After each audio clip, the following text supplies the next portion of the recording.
तलकोना जंगल के इलाके में रहे वेंकन्ना और पद्मावती नाम के दो पति पत्नी कूली का काम करके पैसे कमाते हैं। एक दिन वेंकन्ना को बुखार आने पर बिना काम पर गए घर पर बिस्तर पर सो के आराम करने लगा। तब वेंकन्ना पद्मावती से ऐसे कहने लगा। मेरी सेहत के लिए तू चिंता मत कर पद्मा, तू काम पर जाना। आज मैं काम पर नहीं जाऊंगी। अगर जाऊंगी भी तो मेरा ध्यान पूरा इधर ही रहेगा जी। आज तू भी काम पर नहीं जाने से हमारा घर कैसे चलेगा पद्मा? आप चिंता मत कीजिए, मैं जंगल को जाकर वहाँ मिले फल और कंद ढूंढकर आपके लिए लाऊंगी जी। ठीक है पद्मा, संभाल के जाओ। ऐसे कह के एक थैली लेकर जंगल को जाकर पद्मावती जमीन पर गिरे फल और जमीन के अंदर रहे कंदों को ढूंढ रही थी। वहाँ मिले फल और कंद लेकर थैली भर के उन्हें ले आते समय बीच रास्ते में एक माया थाली चमकती हुई दिखाई देती है। उस माया थाली को देखकर वो मन में ऐसे सोचने लगी, आहा, ये थाली तो बहुत सुंदर है। ये घर ले जाने से आगे से पत्तों में नहीं, मैं और मेरे पति इसी में खा सकते हैं। ऐसे पद्मावती उस थाली को लेके घर चली जाती है।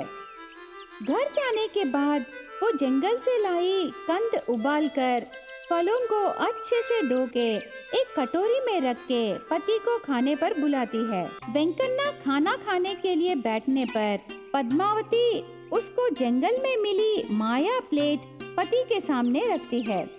वो माया थाली देखकर आश्चर्य होकर वेंकन्ना ने, अरे, आज हर रोज के जैसे पत्तों में नहीं बल्कि ये थाली में क्यों रखी?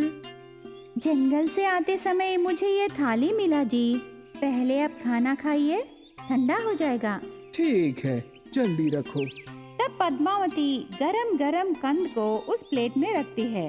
वो गरम गरम कंद अचानक से गायब हो जाती है।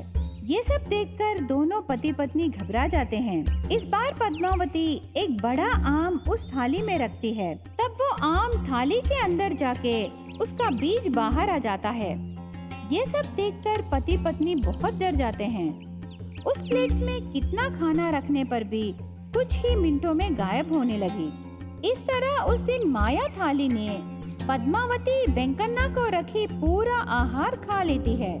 तब पद्मावती ऐसे कहने लगी, अरे रे, आपके लिए तो मैं बहुत मेहनत से खाना लाई और ये माया थाली पूरा खा ली।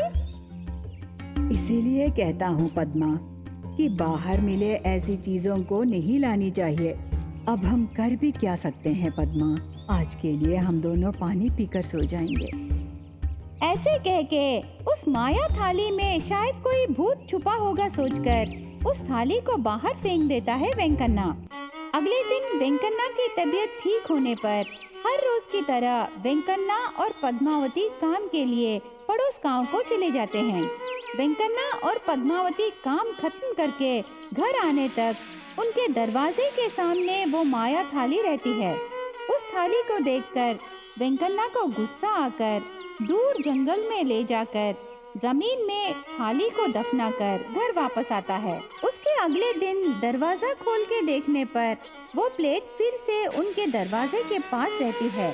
तब वेंकन्ना और पद्मावती बहुत फुसफुसाकर इस समस्या का परिष्कार के लिए एक पुजारी जी के पास जाकर पूरा विषय बताते हैं। उस थाली को पुजारी जी उनके दिव्य दृष्टि से देखकर वेंकन्ना से ऐसे कहने लगे, देखो वेंकन्ना, ये थाली एक कुत्ते के समान है। तुझे समझ में नहीं आया ना? तो ये कहानी बहुत ध्यान से सुनो। ऐसे कहानी शुरू करता है। बहुत साल पहले इस जंगल के इलाके में एक महिमान्वित ऋषि उनके भगवान के लिए बनाए प्रसाद को एक कुत्ते ने खा ली। तब ऋषि ने गुस्से से उस कुत्ते को एक थाली में बदल दिया। लेकिन वो थाली सबकी भूख मिटाएगी, पर उसकी भूख कोई नहीं मिटा सकता। वो दिन भर भूखे रहने का शाप देता है। तब वो कुत्ते को उसकी गलती का एहसास होकर माफी मांगती है। उसके शाप विमोचन होने का मार्ग पूछती है। तेरा पेट भरने तक जो घर वाले तुझे खाना खिलाएंगे वो ही तेरे शाप विमोचन करेंगे। तब तक तुम ऐसे ही रहोगे। ऐसे कह के चला गया। अभी वो ही थाली तुम्हारे पास है, तुम ही वो शाप विमोचक हो, इसीलिए वो थाली तुम्हारा पीछा कर रही है। वो कहानी सुन के वेंकन्ना पुजारी जी से ऐसे कहने लगा। लेकिन पुजारी जी, हम उस थाली को खाना खिलाने की स्थिति में नहीं हैं, इसीलिए हम उसके लिए आपको दूसरा रास्ता ढूंढना पड़ेगा। उस दिन से वेंकन्ना और पद्मावती उस माया थाली को घर पर रख के शाप विमोचन के लिए सोचने लगे। तब पद्मावती ऐसे कहने लगी, सुनिए जी, हम बाजार में ये माया थाली की मदद से बाजीगरी करके लोगों से पैसे लेंगे, क्या कहोगे? आहा, ये तो बहुत अच्छा आइडिया है। हमारी उम्र भी बढ़ रही है ना, कल से बाजार में बाजीगरी करके पैसे कमाएंगे, तब तो ये थाली की भूख मिटेगी ना। उसके अगले दिन से वेंकन्ना और पद्मावती बाजार जाकर उस माया थाली से बाजीगरी करके उसका पेट भरते हैं। उसके साथ साथ इनको भी पैसे मिलते हैं। थोड़े साल बीतने के बाद पति पत्नी की कमाई बढ़कर उस जंगल इलाके को छोड़कर गांव में एक बड़ा घर बनाकर अनाथों को और बूढ़ों को खाना खिलाकर उनकी भूख मिटाते हैं। उसके बाद माया थाली को शाप विमोचन होके कुत्ते में बदलकर उनके घर का पहरा करने लगी। रामपुर नाम के गांव में राजम्मा नाम की एक महिला रहती थी। गीता, भवानी और दुर्गा नाम की उसकी 3 बहुएं थीं। सास और 3 बहुओं ने कभी भी अपने गांव से बाहर कदम नहीं रखा था। वो टीवी के बारे में कि वो क्या बला है ये भी नहीं जानती थी। एक दिन राजम्मा के एक दूर के भाई उनके घर आए। उन्हें आया देखकर राजम्मा, भैया आप कब आए? आपको देखे हुए मुझे कितना समय हो गया। घर पर सब कुशल मंगल तो है ना? हाँ भैया। उसने इस तरह कई सवाल कर डाले। घर में सब ठीक है, तुम्हारे बेटे बहू कहाँ हैं? दिखाई नहीं दे रहे हैं राजम्मा बहन। हाँ, वे सब बाहर गए हैं। आपके आने का क्या वजह हुआ? यहाँ आने का कारण? अरे मैं तो बिल्कुल भूल ही गया। मेरे बेटे की शादी तय हो गई है, अगले महीने होगी शादी। आप सभी को शादी में जरूर आना है। हाँ। जब उसने ऐसे कहा तो राजम्मा बड़ी खुश हो गई। राकेश की शादी है क्या? मैंने तो उसे तब देखा था जब बच्चा था। कहाँ है शादी? तुम्हारे नगर में ही? नहीं नहीं, हमने एक फंक्शन हॉल किराए पर लिया है, उसी में शादी की व्यवस्था करेंगे। आप जरूर आइए, अच्छी व्यवस्था होगी बहुत। हाँ। राजम्मा को ये सुनकर बहुत खुशी हुई कि शादी शहर में है। उसने सोचा कि शहर जाने का ये बड़ा अच्छा मौका है। उसने अपने भाई के लिए खाना परोसा और उसे विदा किया। उस रात जब उसने अपने पति और बेटों को सूचित किया तो उन्होंने बताया कि केवल वो और बहुएं ही शादी में जा सकेंगी और वो नहीं। सास और बहुओं के लिए शहर की यात्रा करना एक नया अनुभव था, लेकिन फिर भी उन्होंने हिम्मत दिखाई। काफी मुश्किलों का सामना करते हुए आखिरकार वो होटल की जगह पर पहुंच गईं। जब उन्होंने उसमें प्रवेश करना चाहा तो उन्हें वहाँ एक लिफ्ट दिखाई दी। सासू माँ, ये कमरा इतना छोटा सा क्यों है? कौन रहेगा इसमें? तभी भवानी आगे आई और रुको मैं देखूं जरा। तो वो लिफ्ट में चढ़ गई और उसके चढ़ते ही लिफ्ट बंद होकर तुरंत ऊपर चली गई। भवानी बहुत घबरा गई, उसे कुछ समझ नहीं आ रहा था। अरे अरे मुझे बचाओ, कोई मुझे ऊपर लेकर जा रहा है, कहाँ हो तुम लोग? सासू माँ! वो चिल्लाने लगी। लिफ्ट ऊपर नीचे होती रही और आखिर फिर से ग्राउंड फ्लोर पर पहुंच गई। भवानी की चीखें सुनकर वो सब घबराई हुई थी। कुछ देर बाद जैसे कि कुछ हुआ ही ना हो, भवानी लिफ्ट से निकलकर अपनी सास के पास आई। पाल पाल बच के ऊपर चली गई थी। वे सब लिफ्ट में चढ़कर ऊपर पहुंच गईं। दुर्गा को प्यास लग रही थी। उसने इधर उधर देखा तो उसे एक फाउंटेन दिखा। उसने सोचा कि उनके गांव के जैसा ही कोई छोटा सा कुआं है और वहां जाकर उस पानी को पीने लगी।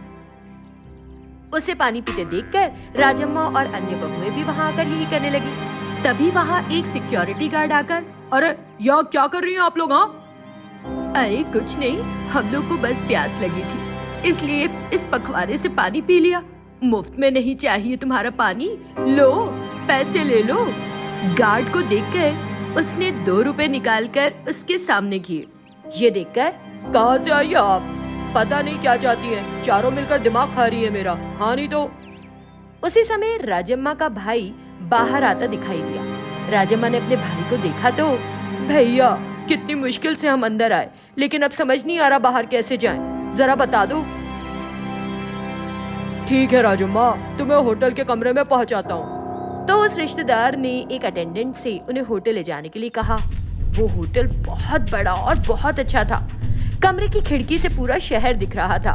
गीता वो नजारा देखकर, हे मेरे ईश्वर, सासू माँ, ये दृश्य कितना सुंदर है। हम इतनी ऊंचाई पर हैं, नीचे देखो, नीचे वो वाहन और चलते फिरते लोग, उसने कहा। और अचानक कमरे में टीवी शुरू हो गया। उस पर तस्वीरें देखकर सास बहू सभी डर गईं। हे भगवान, यहाँ कोई राक्षस है, राक्षस, हमारी मदद करो। इसके बाद सभी ने टीवी को नीचे खींच लिया और उसे लातों से पीटना शुरू कर दिया।